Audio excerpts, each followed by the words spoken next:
বাংলাদেশের গণতন্ত্রের সবচেয়ে বড় আইকন বলা হয় বেগম খালেদা জিয়াকে। সত্যি বলতে এটা অস্বীকার করার কিছুই নেই। আওয়ামী লীগের স্বার্থের জন্য দেশটাকে পর্যন্ত বিক্রি করে দিয়ে ক্ষমতায় থাকতে চাইবে। আমি এখন জনগণের জন্য, দেশের জন্য, মানুষের জন্য কাজ করতে চাই। আমার প্রধানমন্ত্রী হওয়ার কোনো শখ নেই। রাজনীতির ইতিহাসে আমরা বারবার দেখেছি গণতন্ত্র কিভাবে রাজনৈতিক দলের সাথে কক্ষিগত হয়ে পড়ে। ঠিক এমন ব্যবস্থায় দাঁড়িয়ে গণতন্ত্রকে প্রাধান্য দিতে পারা নিঃসন্দেহে প্রশংসনীয় কাজ।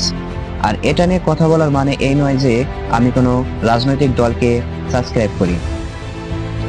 একজন সাধারণ গৃহবধূ থেকে কোনো রাজনৈতিক ব্যাকগ্রাউন্ড ছাড়াই এরশাদের স্বৈরশাসনের বিরুদ্ধে নেতৃত্ব দেওয়া ছিল তার রাজনৈতিক জীবনের সবচেয়ে বড় পরিচয়।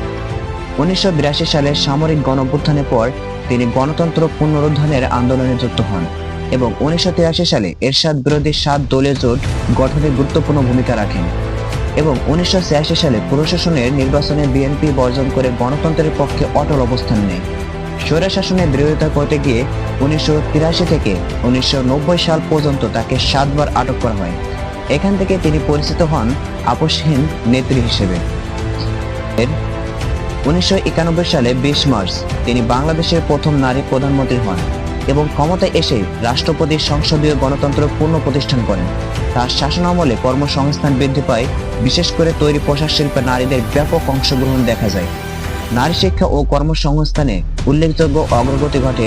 আন্তর্জাতিক পরিসরে তিনি গঙ্গার পানি বন্টন ও রোহিঙ্গা শরণার্থীদের সংকটের বিষয়টি তুলে ধরেন, যার ফলে প্রত্যাবাসন এবং চুক্তি বাস্তবায়নের পথ তৈরি হয়। 1996 সালে বিতর্কিত নির্বাচনের পর দেশ জুড়ে সংঘাতের প্রেক্ষাপটে তত্ত্বাবধায়ক সরকার দাবি মেনে নিয়ে তিনি নিজেই ক্ষমতা ছেড়ে দেন।